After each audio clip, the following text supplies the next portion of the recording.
नमस्ते, logic ERP में आपका स्वागत है। इस वीडियो में हम सेल रजिस्टर डिटेल्ड रिपोर्ट को कॉन्फ़िगर करना और प्रत्येक ऑप्शन की वर्किंग सीखेंगे। तो बिना किसी देरी के वीडियो शुरू करते हैं। सबसे पहले मेन मेनू पर जाएं और रिपोर्ट और क्वेरीज का विस्तार करें और सेल रजिस्टर खोलें। फिर सेल रजिस्टर डिटेल्ड पर क्लिक करें।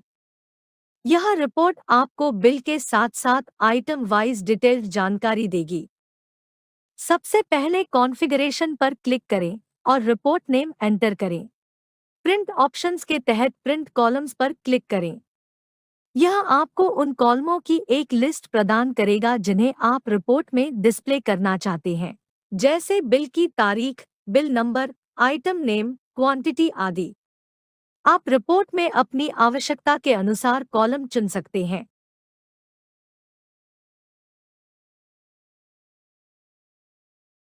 नीचे दिए गए सिलेक्टेड आइटम्स ओनली ऑप्शन पर क्लिक करें।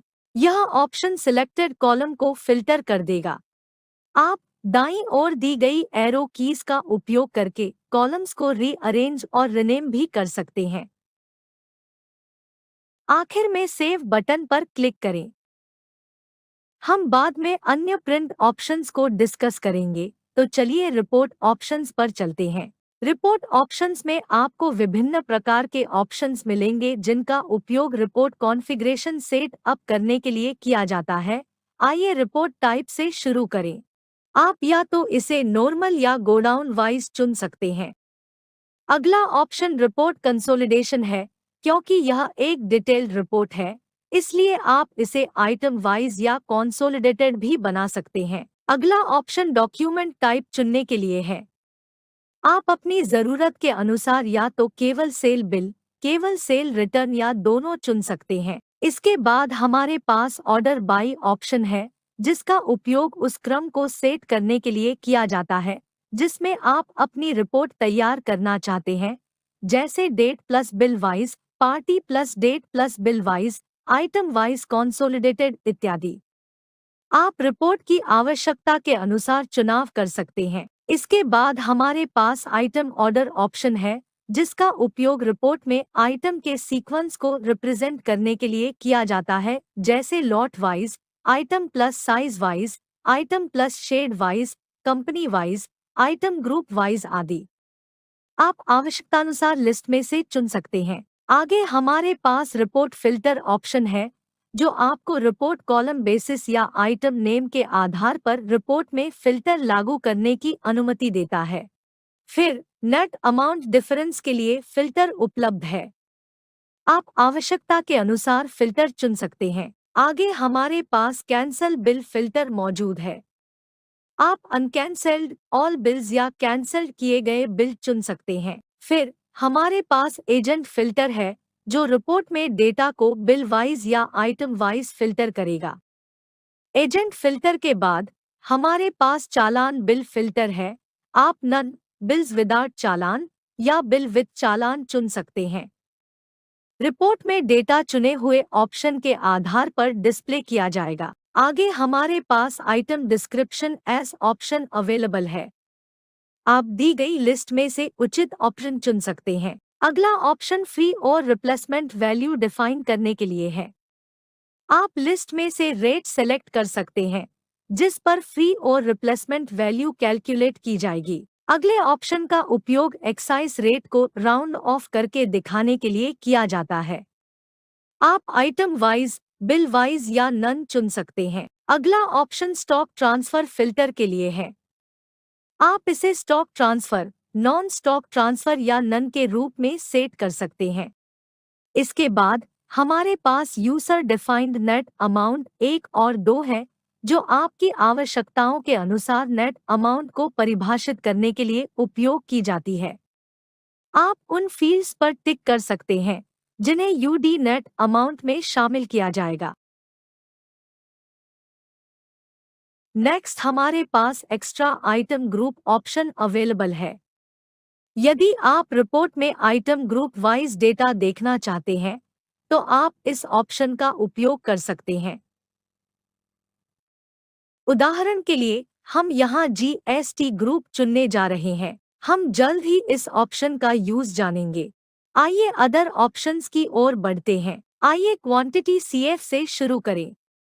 आप दी गई सूची में से वह विकल्प चुन सकते हैं जिस फॉर्मेट में आप क्वांटिटी को डिस्प्ले करना चाहते हैं। यदि आपने वेट पर यूनिट CF चुना है तो ठीक नीचे वेट इन ऑप्शन एनेबल हो जाएगा।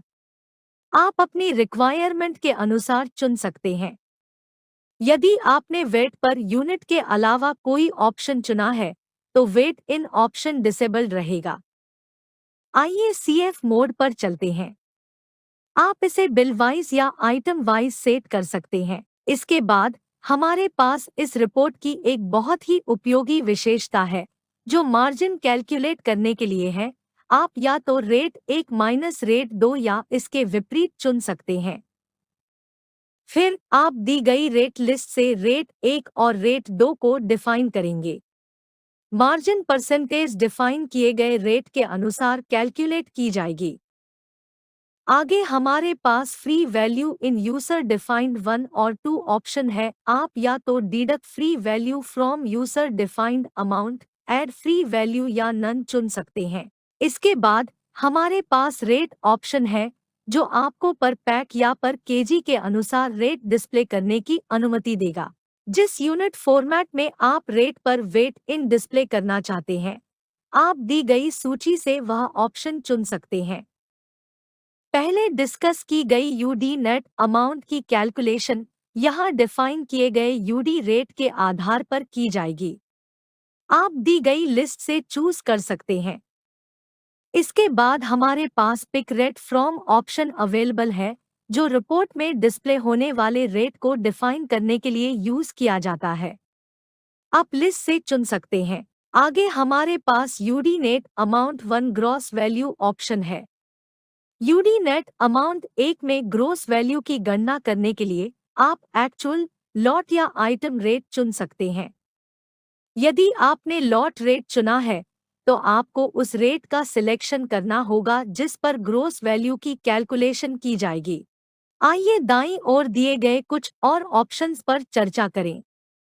पहले टिक से शुरू करते हैं। मुफ्त मात्रा में कन्वर्शन फैक्टर का उपयोग करने के लिए टिक लगा सकते हैं। आगे हमारे पास क्वांटिटी डेसिमलाइजेशन विकल्प है जो सेटअप आइटम में डिफाइंड कन्वर्टेड फैक्टर्स के अनुसार क्वांटिटी को डिस्प्ले करने की अनुमति देता है। अगला चेक टोटल क्वांटिटी कॉलम में फ्री, रिप्लेसमेंट या सैंपल क्वांटिटी को ऐड करके डिस्प्ले करवाने के लिए इस्तेमाल किया जाता है। अगला check user defined item order का उपयोग करने की अनुमति देगा। अगला चेक रिपोर्ट में आइटम समरी दिखाने की अनुमति देगा। अगला चेक रिपोर्ट में ओरिजिनल लॉट कोड डिस्प्ले करने की अनुमति देगा। अगला विकल्प कार्टन इंफॉर्मेशन डिस्प्ले करने की अनुमति देता है। अगला चेक केवल करंट ब्रांच के डेटा को प्रदर्शित करने की अनुमति देगा। अगला चेक क्रिएशन ब्रांच को लॉट कोड में ऐड कर देगा। अगले टिक की मदद से आप सेल चालान भी डिस्प्ले कर सकते हैं। यदि आप रिपोर्ट में कैश कस्टमर शो नहीं करना चाहते हैं तो आप नेक्स्ट चेक का उपयोग कर सकते हैं। अगला चेक रिपोर्ट में आइटम को उसी ऑर्डर में डिस्प्ले करने की अनुमति देगा जिस ऑर्डर में वे वाउचर में दर्ज किए गए हैं। अगला विकल्प यूजर एक्सेस राइट्स को लागू करेगा यदि आपने पहले यूजर्स को राइट्स ग्रांट किए हैं। अगला विकल्प रिपोर्ट में उन रोज को फिल्टर करेगा जिनमें एडिशनल फ्री क्वांटिटी मौजूद होगी। अब ओके बटन पर क्लिक करें और रिपोर्ट कॉन्फ़िगरेशन को सेव करें। क्रिएट बटन पर क्लिक करें। जैसा कि आप देख सकते हैं, सिलेक्टेड कॉलम्स के आधार पर bill wise detailed report generate हो गई है। रिपोर्ट के अंत में ग्रैंड टोटल डिस्प्ले करने के लिए F5 दबाकर कॉन्फ़िगरेशन खोलें और ग्रैंड टोटल ऑप्शन पर टिक करें। किए गए परिवर्तनों को सेव करें और रिपोर्ट को दोबारा क्रिएट करने के लिए F2 दबाएं। आप देख सकते हैं कि अब रिपोर्ट के अंत में ग्रैंड टोटल डिस्प्ले हो रहा है। इसी तरह आप अपनी आवश्यकताओं के अनुसार रिपोर्ट में मॉडिफिकेशंस कर सकते हैं। उदाहरण के लिए चलें। रिपोर्ट में बिल के अनुसार टोटल जोड़ें। रिपोर्ट ऑप्शंस पर जाएं और रिपोर्ट ऑर्डर की जांच करें। रिपोर्ट ऑर्डर को बिल वाइज सेट करना सुनिश्चित करें। अब रिपोर्ट टोटल पर वापस आएं और सब ऑर्डर वाइज टोटल पर टिक करें। चेंजेस को सेव करें और रिपोर्ट फिर से बनाएं और अंतर देखें। अब आप आसानी से प्रत्येक बिल की पहचान कर सकते हैं। बिल को जूम इन करने के लिए बिल रो पर डबल क्लिक करें। आइए इस रिपोर्ट को आइटम के अनुसार कंसोलिडेट करें। कॉन्फ़िगरेशन विंडो खोलें और रिपोर्ट ऑप्शंस पर जाएं। ऑर्डर बाय को आइटम वाइज कंसोलिडेटेड और आइटम ऑर्डर को आइटम नेम ओनली के रूप में सेट करें। किए गए चेंजेस को सेव करें। रिपोर्ट को फिर से बनाने के बाद आप देख सकते हैं कि रिपोर्ट डेटा आइटम नेम के आधार पर कंसोलिडेट किया गया है।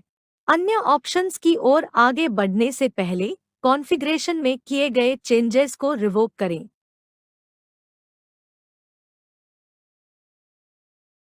आइए कॉन्फ़िगरेशन के बारे में अधिक जानें। कॉन्फ़िगरेशन विंडो खोलें और रिपोर्ट ऑप्शंस पर जाएं। एक्स्ट्रा आइटम ग्रुप पर क्लिक करें और वह समूह चुनें जिसे आप डिस्प्ले करना चाहते हैं। यहाँ हमने पहले से जीएसटी ग्रुप सेलेक्ट किया हुआ है। सुनिश्चित करें कि सभी आइटम उपयुक्त ग्रुप में एलोकेटेड किए गए हैं। इसके बाद आप सेटअप कॉलम एट्रीब्यूट से एक्स्ट्रा आइटम ग्रुप कॉलम को सिलेक्ट करेंगे। रिपोर्ट दोबारा बनाने के लिए F2 दबाएं। जैसा कि आप देख सकते हैं कि चुना गया कॉलम डिस्प्ले हो गया है। इसी तरह आप दूसरे ग्रुप भी ऐड कर सकते हैं। आइए रिपोर्ट प्रिंटिंग की ओर चलते हैं। प्रिंट रिपोर्ट ऑप्शन पर क्लिक करें और फिर प्रिंट आरटीएफ मोड पर क्लिक करें। प्रिंट प्रीव्यू पॉप अप होगा। ऑप्शंस के तहत आपको फॉन्ट विकल्प मिलेगा जिसकी मदद से आप फॉन्ट स्टाइल और फॉन्ट साइज चेंज कर सकते हैं। इसके अलावा आप page size, printer, page orientation और पेज मार्जिन भी सेट कर सकते हैं।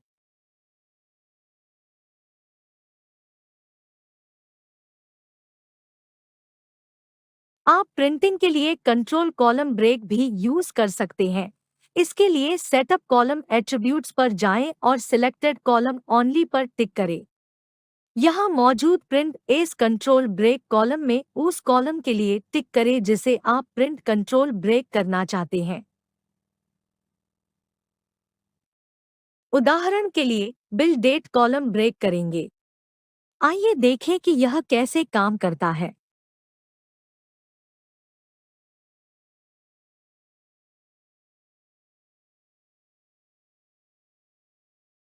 आप देख सकते हैं कि कंट्रोल ब्रेक प्रिंट ऑप्शन ने रिपोर्ट को डेट वाइज डिवाइड कर दिया है, जिससे रिपोर्ट को और अच्छे से समझा जा सकता है। रिपोर्ट को पीडीएफ फाइल में सेव करने के लिए आप save document as PDF option का भी उपयोग कर सकते हैं।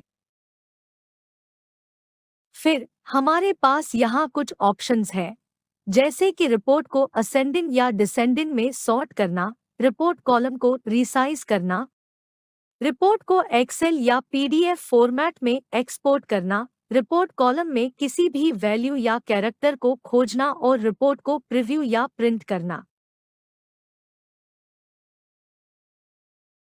इसके अलावा ऐसे कई फिल्टर हैं जिनका उपयोग रिपोर्ट में डेटा को फिल्टर करने के लिए किया जा सकता है।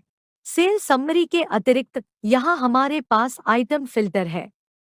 आप सर्च लिस्ट से आइटम चुन सकते हैं और रिपोर्ट देख सकते हैं।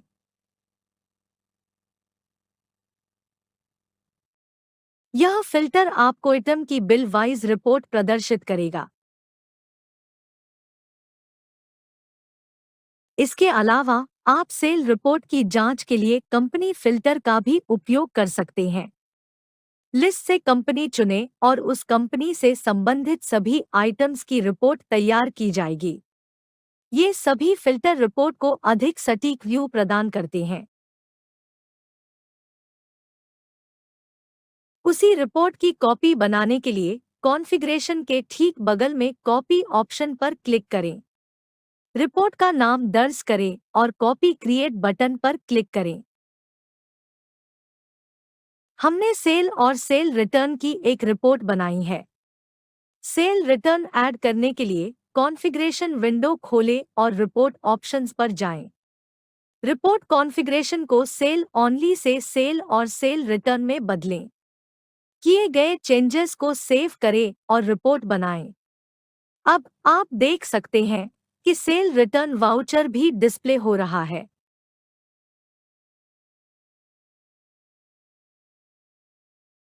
अन्य विकल्पों पर चलते हैं।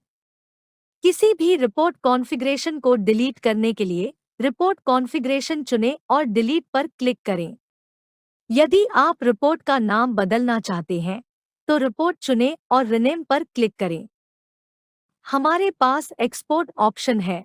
यह आपके सिस्टम में कॉन्फ़िगरेशन को सेव करने की अनुमति देगा और आप किसी भी समय रिपोर्ट को फिर से इंपोर्ट कर सकते हैं। वह लोकेशन चुनें जहां आप फाइल को सेव करना चाहते हैं। एक उपयुक्त नाम दें और सेव पर क्लिक करें।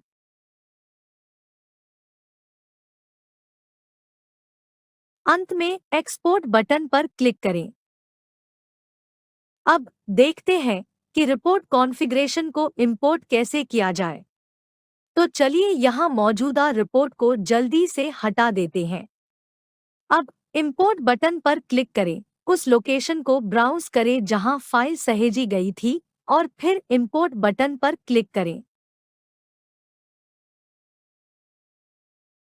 जैसा कि आप देख सकते हैं कि संदेश में संकेत दिया गया है कि कॉन्फ़िगरेशन सक्सेसफुली इंपोर्ट की गई है। तो चलिए इसे चेक करते हैं। आप देख सकते हैं कि रिपोर्ट पहले की तरह ही इंपोर्ट की गई है।